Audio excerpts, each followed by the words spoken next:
importance of this post is so much that whatever you decide becomes the law for that place. One thing I love about my profession is that the range that we work upon. Like in one day, we work on 10 to 15 different subjects. I try and learn as many things as I can from people around me, situations around me. Success is whatever, if you are desiring something and you get that, that is success. I don't treat success as a benchmark for the society. So there is no particular benchmark for success and there is no end to success. It's a constantly evolving process. A smooth pea never made a skilled sailor.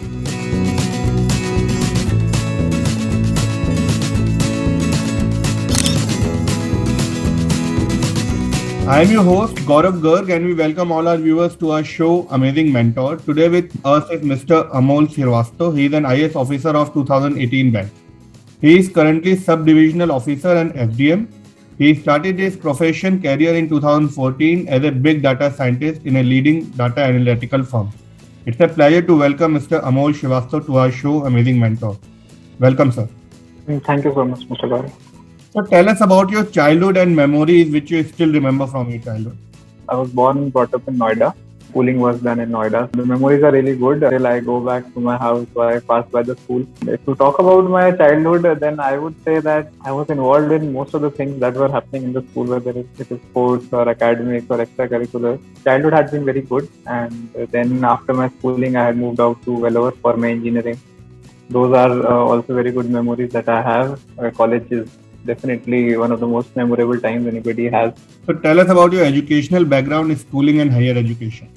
+2, I chose for computer science. And then after, I did my mechanical engineering from IIT Vellore, as I mentioned, and I am a 2014 graduate. So that I switched my field and I started into this big data analytics. That time it was a budding field. Now most of the people know about it. That time it was emerging.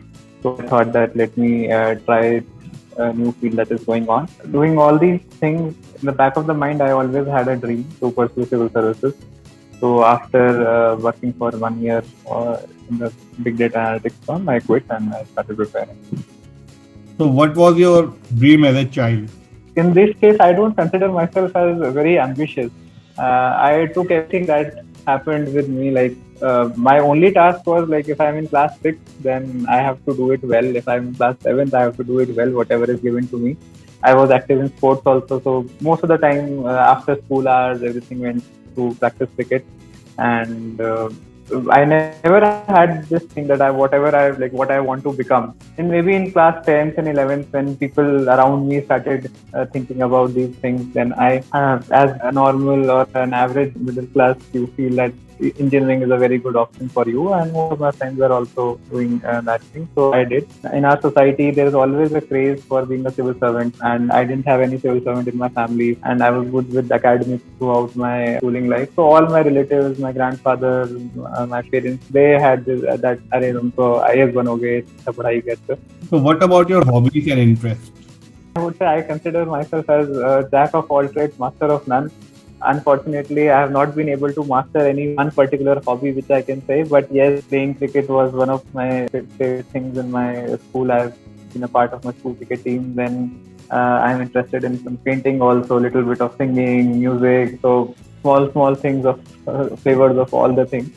But I wouldn't say anything that is a particular hobby which I can passionately follow as one. So any school or college memories which is notorious in nature which you have done while in your college life? Actually, school, I didn't get a chance to do all those things because all the attention of teachers was on me only. I grew up in a very protective environment, so I didn't get a chance to do it. But yes, college, being in hostel, we did a lot of things. So who was your inspiration in your early childhood? Regarding inspiration, my grandfather was definitely one of my biggest inspiration, and whatever values that I possess right now are given by him only, and because I spent a good amount of my childhood with him. And in life, I don't have any particular role model. I try to learn whatever things possible from everyone I meet. I mean, we meet so many people during our college. They may be good at something, bad at something. So I always try to take something good. Like even if somebody is doing a wrong thing, so there's something to learn from that also. Like how not to do that, and if you are doing a wrong thing also, then what are the circumstances that lead a person to do all those things? and how you can see that you understand the behavioral aspect, that why that person is committing a wrong thing, and then you learn that how to deal with people. Like if somebody is doing a wrong thing, then there must be some reason behind it, and if you understand that reason, then you become a matured individual. And that is why we say that there is nothing black or white. Things are always in gray, and it is very important to understand the context. This is how I take inspiration from any YouTube video I see, any Bollywood movie I see, anybody I meet, or any random person walking on that can act as your guide. What were the challenges you faced while preparing for your UPSC examination? Challenges were plenty, but I would say that I consider myself very lucky. I cleared in the second attempt, and in my first attempt, I reached to the interview stage. Out of the steps that are there in the exam, I faced an obstacle or a failure only at one point. I would not say that it was a very challenging journey with respect to UPSC. It will be not justified for the people who clear in the fourth or fifth attempt with lot of struggles and lot of failure. But yes, some challenges are common to all that, like leaving a well-paid job and coming back home with just taking a leap of faith without even having the certainty of clearing the exam, and without any backup. So that was one of the challenges. Like leaving the job was one of the very difficult decisions that I had to take. Then I would say peer pressure, which all of us go through while those years which I spent in UPSC preparation. My batchmates, my friends, they were doing wonders in their life. Most of them had completed their masters or MBAs and were moving abroad or getting placed into their dream companies, and I still didn't know what I'm going to do with my life. So constantly battling with that uncertainty that you have in mind, and at the same time preparing for this exam was one of the challenge, and this challenge is faced by almost all the aspirants. So there's nothing new or special with. So what was the reaction of your parents when they came to know, okay, now you have been selected for an officer's job? As I said, that in my first attempt, I reached to the interview stage. So my parents were very hopeful in the first attempt, because reaching the interview stage in the first attempt is a rare thing. And they felt that if you have reached the interview in your first attempt, then most probably you will be clearing the exam. But I did not find my name in the final list. They were more disappointed that time. And in the second attempt, they had also made peace with the fact that this exam is very uncertain, and it does not mean that if you have reached interview twice or thrice, then also you will be able to clear this exam. So next exam, we didn't have any discussion around the results, but yes, when the result came and I got an under 100 rank, so that was sure that I will be getting an IAS rank. More than anything, like an officer or something, they were happy that my effort suitably rewarded, and that continuous struggle which I mentioned before about this uncertainty is now over. So for them, that mental peace was more than being an officer, or they are just happy that whatever I wanted to achieve, I have achieved it. I think that was the best thing for them. So where did you started your career journey from? So career journey, as I mentioned, I was in Bangalore working for a big data analytics firm, and though that firm was very good and running successfully, and now big data is one of the most lucrative career options. But there also I was not very happy because it was too technical, and I didn't want to get into a very technical job. I wanted that human character of a job, and my interpersonal skills should be at work rather than my coding or Excel skills. So that I felt that something is lacking, which I want to do.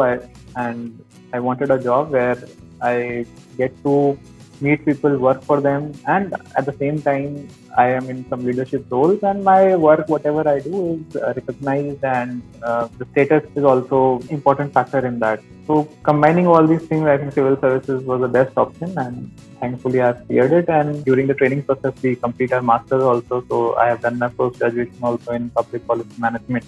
So that is how the career is going. And now, as you mentioned in the interview, I'm the SDM Mizoram right now.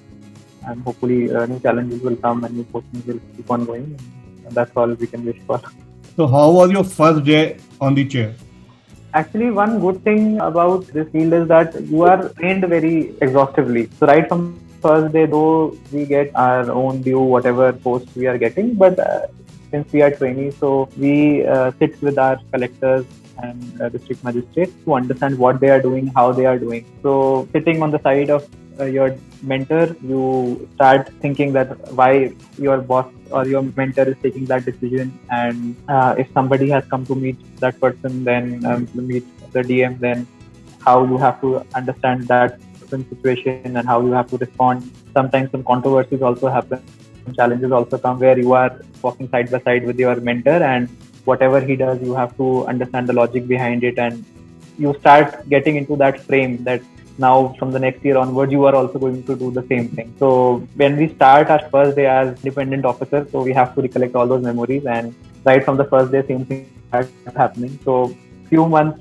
you actually behave like your mentor, and whatever you have learned in your training from different seniors and what have you have been taught in the academy. First day I don't remember exactly, but yes, this is the thing that goes on when you start working as an officer, because everything is new and you have to just combine whatever training you have got in your academy from your mentor and your own rational experiences. You have to take decisions, and the importance of this post is so much that whatever you decide becomes the law for that place. You are the representative of the government, and government has put trust upon you that whatever decisions you will be taking will be in the benefit of the people within the ambit of the law. So, what was the biggest challenge post becoming an officer?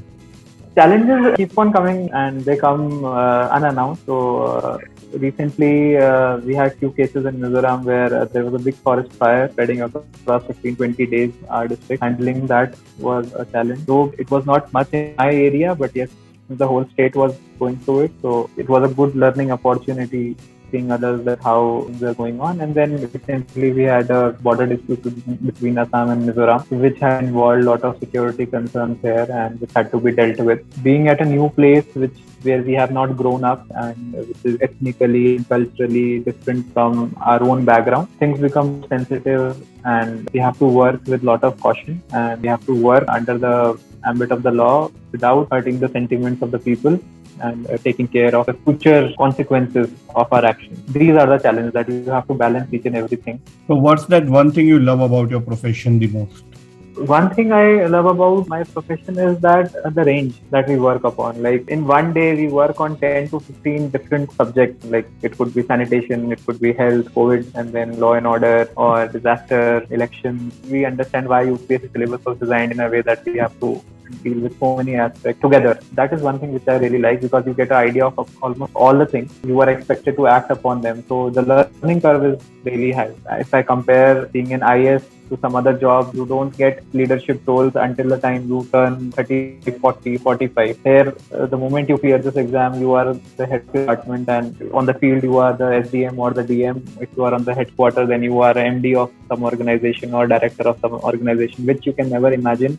Though you become the director after 4 or 5 years in service and you are in 20s only, but this is not an excuse that you can give that I am very young, so I made this mistake. Since you are holding that post, you have to take decisions accordingly, and if something wrong happens, then you are fully accountable for that. So that's why this job becomes a very high stake job, lot of responsibilities and lot of accountability. So, who is your mentor in life? I don't have a particular mentor, but I try and learn as many things as I can from people around me, situations around me. So, what's your definition of success?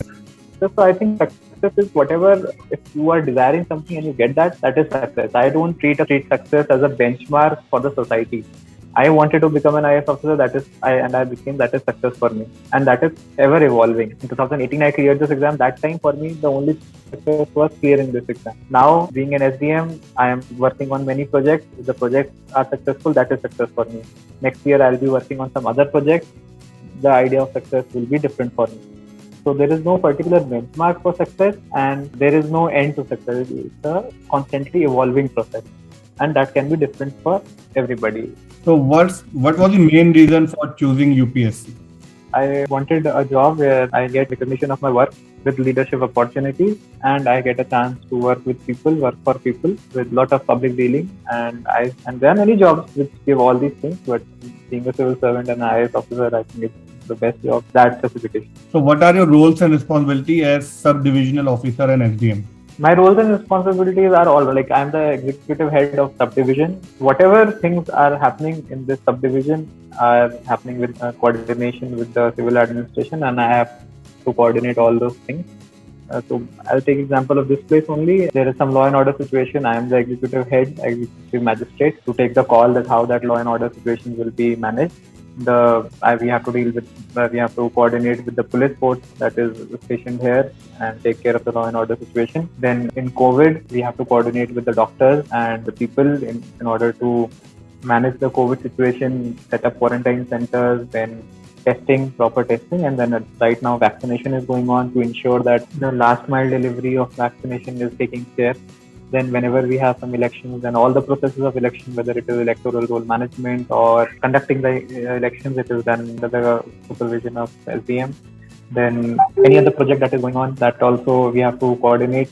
The schools, the hospitals, whatever they are functioning, we have to regularly inspect them, talk to their in charges to ensure that people are not getting suffered because of some problem. If they need some supplies, we have to arrange the supplies for them. So maybe anything that happens inside the our given jurisdiction is taken care of by the SDM.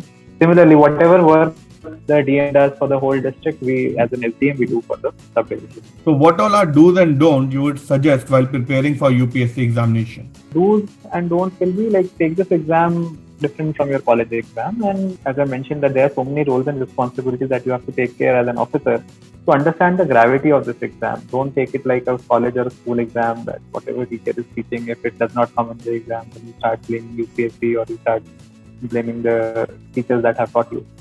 So just understand the gravity of the exam and then prepare for it. And once you understand the gravity, then you won't do some careless mistake or the things which will hamper your chances of clearing this exam. So that is the gist. If you understand this thing, that understand the gravity of this exam, like whatever preparation you have to do, you'll do it, whatever is needed. So now we will start our rapid round. Your favorite actor and actress? Okay, actor will be Rajkumar Rao. Actress will be Vidya Balan. Your favorite color? There is a blue one, very blue. I mostly wear blue. Your favorite destination?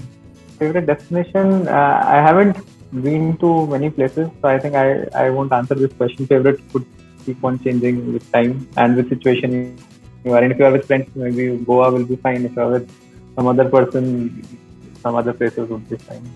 Your favorite car? At my house, we are owning a Desire. That's the car which I started driving, so I think that will be favorite. Things in your wish list? I think coming into the service, one good opportunity is to wear formals and wear ties and suits. So that's something I really like. Your dream house? I think it will be in a tier 2 or tier 3 city, because though I have born and brought up in Noida, and from past 3 years I'm staying in Mizoram in a very remote place. So I really like the peace and the tranquility of this place. And I have got a lot of life lessons here, that people, how do they survive with minimal resources, and they can lead a better and a very happy life as compared to the rush and the constant stress that we face in the tier 1 cities. So I would definitely want to be in these tier 2 or tier 3 cities. Second choice of career? Teaching. I really like teaching, and after clearing the exam also I have been guiding UPSC aspirants. If not UPSC, then I would have definitely gone to teaching. So at last, one line that defines you? During all the phases of my preparation, there were some quotes which helped me, which motivated me and helped me in sustaining my preparation. One thing which I keep following and all over my social media handles also, that is, a smooth pea never made a skilled sailor. Thank you very much for your time, and it was a pleasure talking to you and listening to the life journey of yours. Thank you very much. Yeah. Thank you so much, Mr. Gaurav. Very nice talking to you. Thank you very much. Thanks for watching Amazing Mentor. Don't forget to subscribe and hit the bell button to get regular updates. Thank you very much.